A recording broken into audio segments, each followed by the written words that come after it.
He slid the papers across the table like she was doing me a favor. 12 pages, notarized, already flagged with little yellow stickers where I was supposed to sign.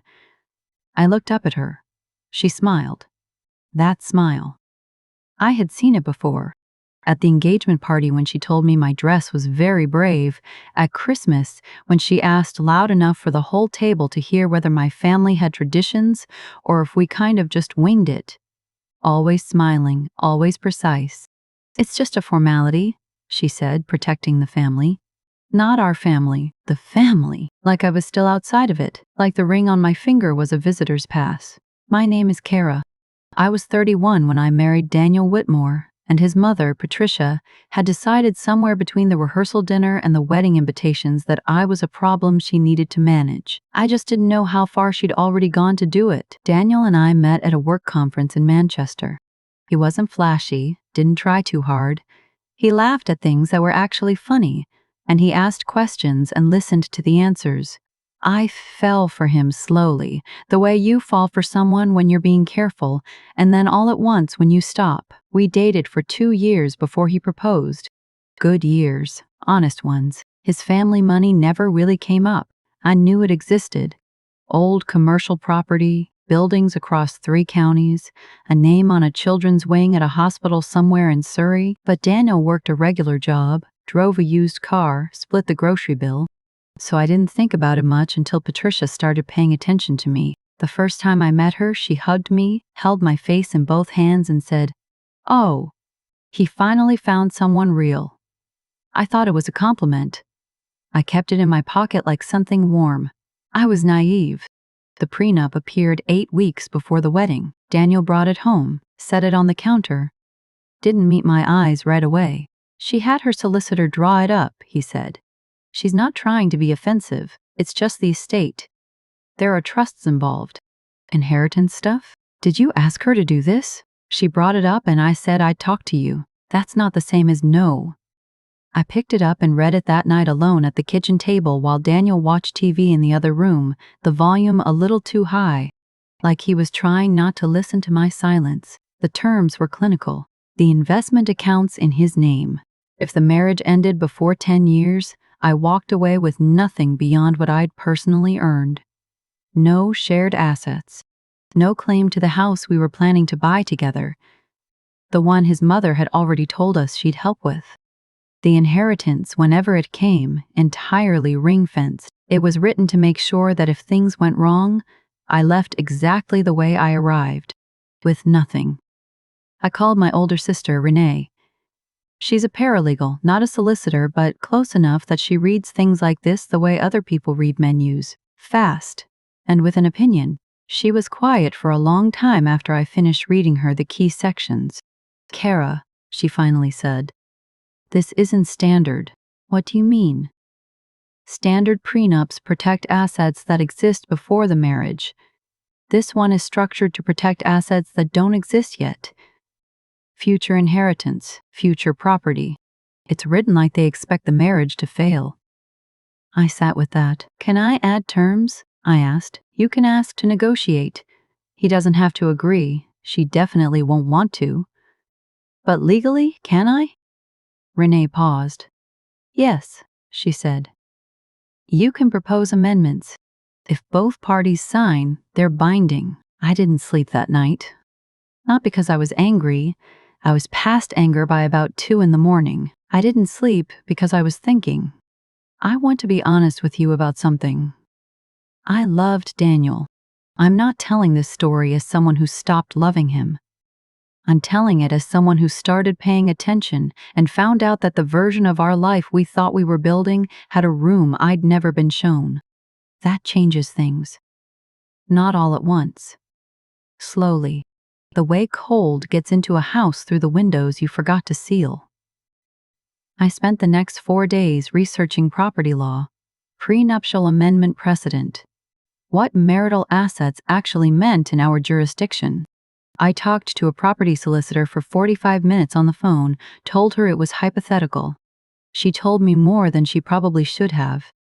And then I wrote my clause, 1 paragraph. 12 sentences. I had Renee review it 3 times. Then I had the solicitor I called, who I then officially hired for a 2-hour flat fee, review it once more. It was airtight. In the event that any third party, including but not limited to family members of either party, has provided financial assistance gifts or co-signed obligations related to any shared marital property, including but not limited to a primary residence, said third party shall have no legal claim to influence ownership or decision-making rights over that property during the course of the marriage, and any attempts to assert such rights shall trigger a mandatory independent valuation and buyout process, with full legal costs borne by the initiating third party. If Patricia ever tried to use money as leverage over our home, over our lives, she'd be paying solicitors to lose. I brought it to Daniel on a Wednesday evening. He read it again. You want to add this? His voice was careful. I want to sign the prenup. I just want this in it. Your mom's not going to like this. I know. Kara. Daniel. I kept my voice quiet. Your mother had a solicitor write 12 pages to protect her interests. I wrote 1 paragraph to protect mine. Either we're both allowed to do that or the prenup doesn't really work the way she says it does. He looked at the page for a long time. Then he called his mother. I left the room. I didn't need to hear it. I could tell everything from the way the call lasted, 47 minutes. I know because I watched the clock. When he came back, his jaw was set in a way I'd never seen before. She wants to meet with both of us, he said. Okay. She's not happy. I know. He looked at me with something in his face that was either respect or worry. Maybe both. Did you have this looked at professionally? Yes. He nodded slowly. Okay then, we met Patricia at her house that Saturday. The kind of house designed to make you feel small, not ostentatiously, just by scale. High ceilings, pale furniture, artwork that had no color, only texture, like even joy had been tastefully muted. She had her solicitor there, a man named Gerald who had the energy of someone who'd been woken up from a nap he'd been planning all week. She also had coffee ready, which I thought was a nice touch. Weaponized hospitality. One of her specialities. She started with warm. Kara, I hope you understand this isn't personal. The prenup is about legacy, about protecting what my husband and I spent 40 years building. I understand, I said. That's exactly why I added my clause. To protect what Daniel and I will spend the next 40 years building. The warmth dimmed slightly. Your clause introduces complications. Gerald has some concerns. Specifically, Gerald said, clearing his throat, the language around third-party financial involvement is unusually broad. It could be interpreted to limit entirely normal family financial support.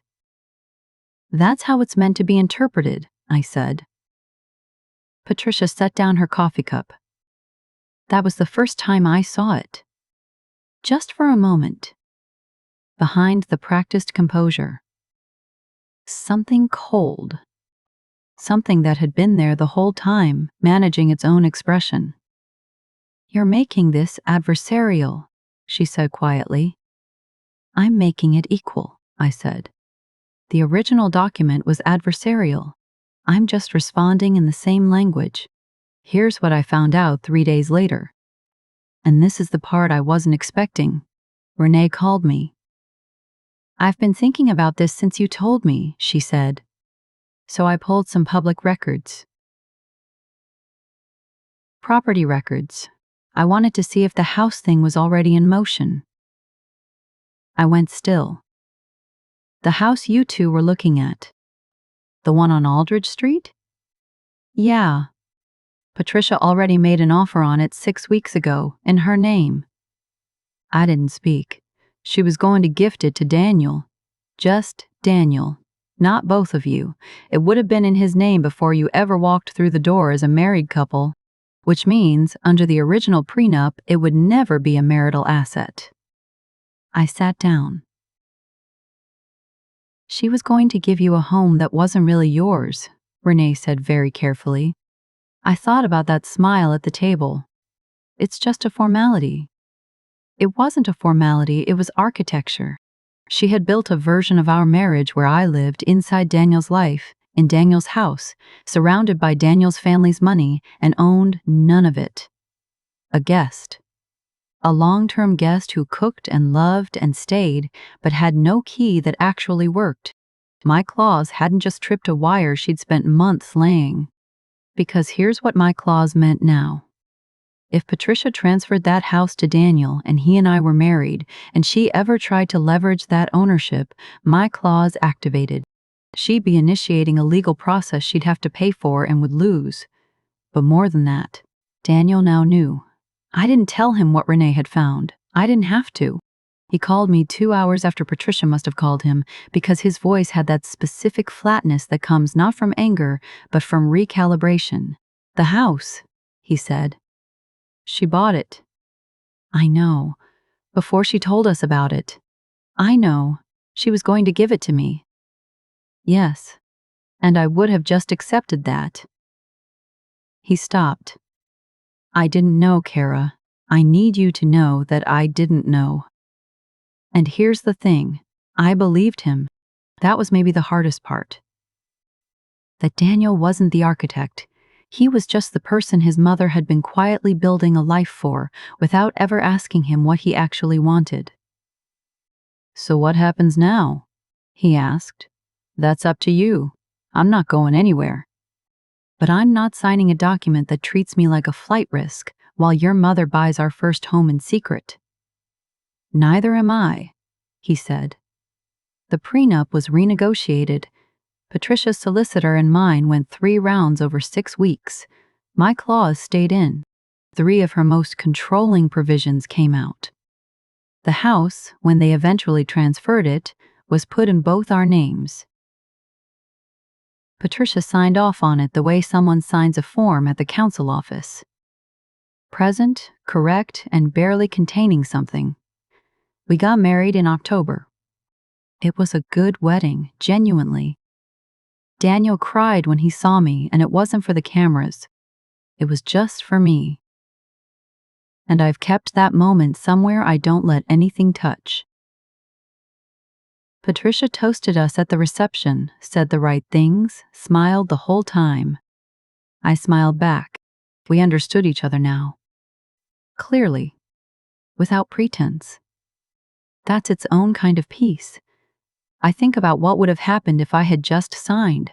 I would have lived in a house I didn't own, in a marriage gently structured so that if it ever broke, for any reason, I was the one left with nothing. And I might never have known. I might have just felt it. That low-level wrongness you can't name because no one has technically lied to you. I didn't expose Patricia. I didn't destroy her. I just read the document she handed me and wrote back. And she made the mistake of assuming I wouldn't. What she never understood, what certain people never understand, is that quiet doesn't mean unaware. Patient doesn't mean passive. Polite doesn't mean powerless.